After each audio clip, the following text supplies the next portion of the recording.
Şöyle bir düşünün, yüzlerce yıl önce yaşamış birinin hem bir imparatorluğun kaderini değiştiren manevi bir lider, hem de modern tıbbın temellerini atan bir bilim insanı olabileceği aklınıza gelir miydi?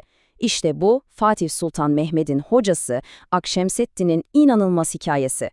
Şu söze bir bakın. Hastalık, gözle görülmeyen, canlı ve küçük tohumlarla insandan insana bulaşır. Kulağa ne kadar modern geliyor değil mi? Sanki bir ders kitabından alınmış gibi. Peki size bu cümlenin mikropların keşfinden tam 400 yıl önce, 15. yüzyılda yazıldığını söylesem ne dersiniz? Her şey dönemin en parlak zihinlerinden biri olan Mehmet Şemseddin'in sahip olduğu tüm bilgiye rağmen içinde bir boşluk hissetmesiyle başlıyor. Bu, onun bir alim olarak kendi kendini bulma yolculuğu. Şöyle bir bakalım hayatına. 1389'da Şam'da doğuyor, daha 7 yaşında Kur'an'ı ezberleyip hafız oluyor ve 1420'lere gelindiğinde artık herkesin peşinde koştuğu bir müderris, yani profesör. Ama sonra kariyerinin zirvesindeyken inanılmaz bir şey yapıyor. Her şeyi ama her şeyi arkasında bırakıyor. Peki neden? Çünkü şunu fark ediyor, aklın bilgisi bir yere kadar ama kalbin bilgisi olmadan insan hep bir yanı eksik kalıyor. İşte o, bu eksikliği tamamlayacak, ruhuna yol gösterecek gerçek bir mürşit, yani manevi bir rehber arayışındaydı.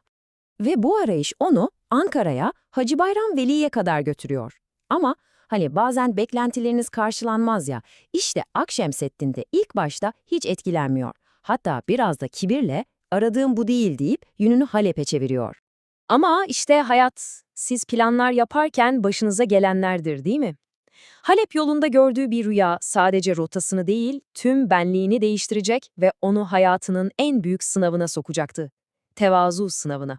Rüyasında ne görüyor dersiniz? Boynuna takılmış bir zincir ve o zincirin ucu beğenmeyip terk ettiği Hacı Bayram Veli'nin elinde. Zincir onu zorla Ankara'ya geri çekiyor. Bu resmen ilahi bir "dur, yanlış yoldasın" işaretiydi. Kibrinin onu nasıl kör ettiğini o an anladı. Hemen geri dönüyor tabii. Ama dergaha vardığında onu tam bir şok bekliyor. Hacı Bayram Veli sanki o hiç yokmuş gibi davranıyor, yüzüne bile bakmıyor. Akşam yemeğinde ise işler daha da tuhaflaşıyor. Sofradan artanlar Akşemseddin'in gözü önünde köpeklere veriliyor. İşte o an Akşemseddin'in hayatındaki dönüm noktası. İçindeki o büyük profesörle, egosuyla konuşuyor ve kendi kendine diyor ki, sen buna layıksın. Ve eğilip köpeklerin önündeki tasta kalanları yemeye başlıyor. O saniye koca profesör ölüyor ve alçak gönüllü bir öğrenci doğuyor. Ve tam o inanılmaz teslimiyet anında Hacı Bayram Veli'nin sesi duyuluyor. "Köse, kalbimize girdin, gel yanıma." Zincirle zorla gelen misafiri işte böyle ağırlarlar. Sınav bitmişti. Asıl yolculuk şimdi başlıyordu. İşte bu inanılmaz tevazu sınavından geçen Akşemseddin artık sadece bilgili bir alim değil, aynı zamanda bilge bir lider olmaya da hazırdı. Ve bu bilgelik çok yakında bir imparatorluğun kaderini şekillendirecekti. Onun bu dönüşümünü fark eden kişi de bizzat Sultan II. Murad'ın kendisi oluyor ve ona en değerli varlığını oğlu Şehzade Mehmed'e emanet ediyor. Böylece Akşemseddin, tarihin Fatih olarak anacağı o büyük sultanın akıl hocası oluyor. Ve işte bu hoca-öğrenci ilişkisi, dünya tarihinin en önemli anlarından birinde İstanbul'un fethinde kilit bir rol oynayacaktı. Akşemseddin, kuşatmanın görünmeyen ama en güçlü eli olacaktı. Şimdi gözünüzde canlandırın, kuşatma günlerdir sürüyor, surlar bir türlü aşılamıyor, orduda moral diye bir şey kalmamış. Durum o kadar umutsuz ki o genç ve kararlı Fatih Sultan Mehmet bile artık acaba vaz mı geçsek diye düşünmeye başlıyor. İşte tam o umutsuzluk anında hocası devreye giriyor ama öyle teselli edici yumuşak sözlerle değil. Aksine inanılmaz sert bir mektupla. Sultana diyor ki, hiç müsamaha gösterme, bu gevşekliğin sorumlusu kimse bul ve cezalandır. Ama mektubun sonu, işte o sonu her şeyi değiştiriyor. Bu sert uyarının ardından sarsılmaz bir inanç geliyor. Sakın gayreti bırakmayın. Biz buradan boynu bükük ayrılmayacağız. Allah'ın izniyle zaferle ayrılacağız. Bu mektup sönmek üzere olan ateşi yeniden harlıyor. Ve fetih gerçekleşiyor. O meşhur anı bilirsiniz belki de.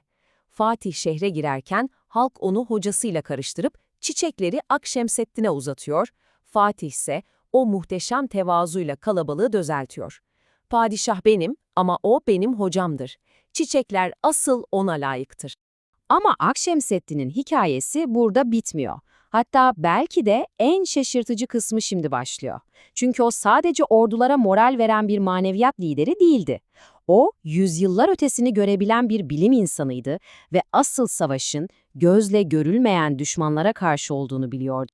Bu vizyonunu da Maddetül Hayat adını verdiği, yani hayatın maddesi anlamına gelen tıp kitabında ölümsüzleştirdi. Ve bu kitapta yazanlar kelimenin tam anlamıyla akıl almazdı.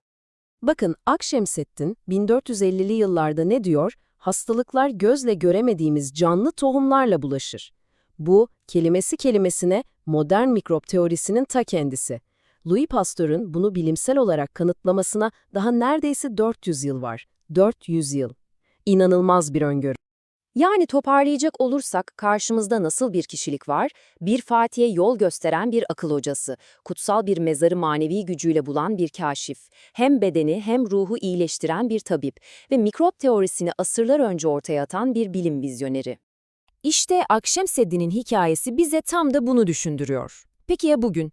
Bizim dünyamızı şekillendiren ama adını sanını duymadığımız perde arkasındaki akıl hocaları, o görünmez vizyonerler kimler acaba? Belki de tarihin bir sonraki fatihini yine bir Akşemseddin yetiştiriyordur, kim bilir.